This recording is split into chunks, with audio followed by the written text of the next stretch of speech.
Hello friends, good morning everybody, welcome back to my channel. আশা করি সবাই ভালো আছো। আজকে আবারও আমরা দারুণ ইন্টারেস্টিং কিছু সাধারণ জ্ঞান বা জেনারেল নলেজ নিয়ে হাজির হয়েছি। আশা করি তোমাদের ভালো লাগবে। চলো তাহলে ভিডিওটি শুরু করা যাক। আজকের প্রথম প্রশ্ন বা জিকে, ফাঁসির আদেশ কটার সময় দেওয়া হয়? অপশান আছে দেখো, সকাল 4টে, সকাল 5টে, দুপুর 12টা, বিকেল 6টা। অর্থাৎ যারা ফাঁসির সাজা পেয়ে থাকে বা ফাঁসির দোষে দোষী তাদেরকে কখন ফাঁসি দেওয়া হয় সেটি কি আমাদের জানা রয়েছে? চলো তাহলে আজকে আমরা সেটি জেনে নিই। এখানে সঠিক অ্যান্সারটি হবে সকাল 4টে। অর্থাৎ সাধারণত ফাঁসির সাজা দেওয়া আসামিদের ফাঁসি সকাল 4টের সময় দেওয়া হয়ে থাকে। নেক্সট কি আছে দেখো, আজকের 2 নম্বর প্রশ্নবাজিকে, ভারত ছাড়াও আর কোন দেশে লাল কেল্লা রয়েছে? অপশান আছে দেখো, চীন, পাকিস্তান, ভুটান, শ্রীলঙ্কা। অর্থাৎ ভারত ছাড়াও এমন কি কোনো দেশের নাম আমাদের জানা রয়েছে যে দেশে লাল কেল্লা রয়েছে বা অবস্থিত? চলো তাহলে আজকে আমরা সেটি জেনে নিই।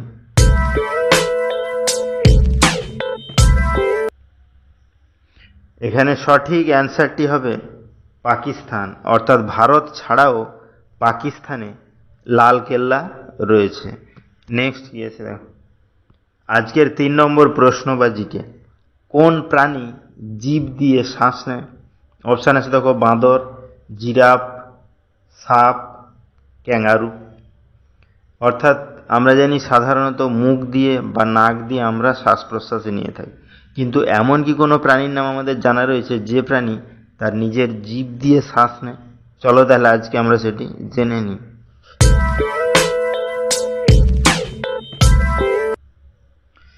এখানে সঠিক অ্যান্সারটি হবে সাপ। অর্থাৎ সাপ এমন এক ধরনের প্রাণী যে নিজের জিভ দিয়ে শ্বাস প্রশ্বাস নিয়ে থাকে।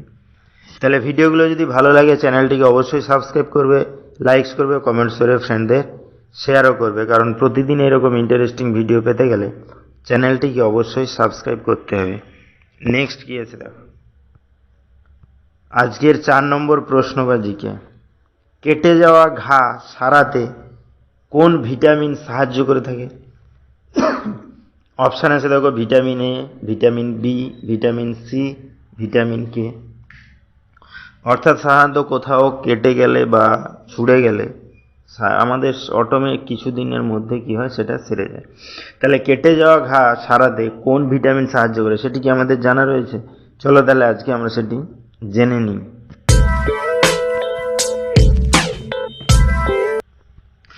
এখানে সঠিক অ্যান্সারটি হবে ভিটামিন কে। অর্থাৎ ভিটামিন কে কেটে যাওয়া ঘা সারাতে সাহায্য করে থাকে। নেক্সট কি আছে দেখো, আজকের 5 নম্বর প্রশ্নবাজিকে, উট কোন দেশের জাতীয় পশু? অপশান আছে দেখো, কুয়েত, ভুটান, ভারত, আফগানিস্তান।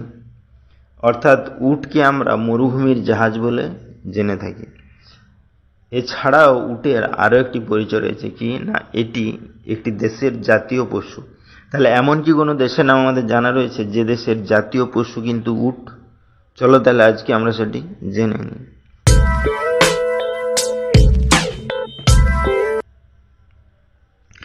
এখানে সঠিক অ্যান্সারটি হবে কুয়েত। অর্থাৎ কুয়েত দেশের জাতীয় পশু কিন্তু উট। নেক্সট কি আছে, আজকের 6 নম্বর প্রশ্নবাজিকে, কাঁচা আম খেলে কোন রোগ সেরে যায়? অপশান আছে দেখো, পাথর, অ্যাসিডিটি, ডায়াবেটিস, কোষ্ঠকাঠিন্য।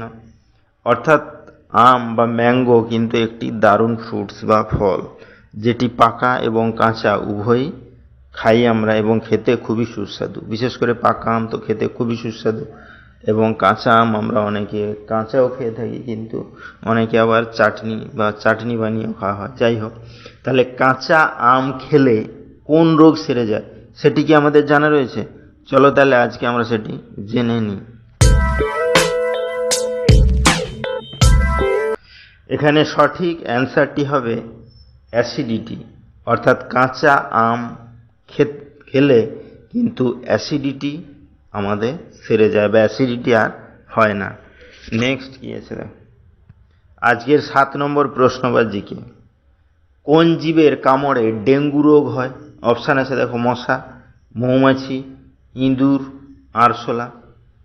অর্থাৎ এমন কি কোনো জীবের নাম আমাদের জানা রয়েছে যে জীবের কামড়ে কিন্তু আমাদের ডেঙ্গু রোগ হয়ে থাকে? চলো তাহলে আজকে আমরা সেটি জেনে নিই।